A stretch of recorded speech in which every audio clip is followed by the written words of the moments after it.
Nathan from GPT Workspace here. In this short video, I'm going to show you how to install GPT Workspace for Google Drive and how to use it for the first time.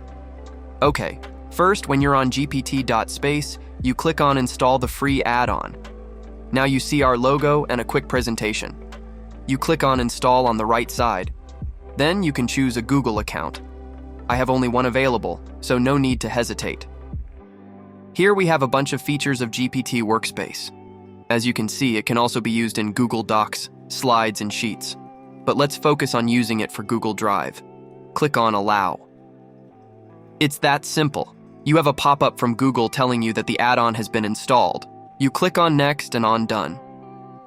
Great. Now that the add-on is here, let's use it. First, we go on Google Drive and we refresh the page with this new add-on.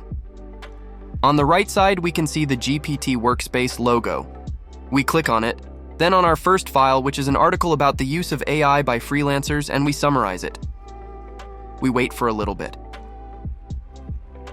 Now we can see a quick summary of our article. Nice. Let's try it out with slides. We have a slide presentation of e-commerce in the food supplement industry in California. Again, we wait a bit. Perfect. That's exactly what we wanted. Well, that's it for today. Don't hesitate to have a look at our next videos that show practical examples of use cases. If this video has helped you, you can also leave a like or comment. I hope you enjoyed the show.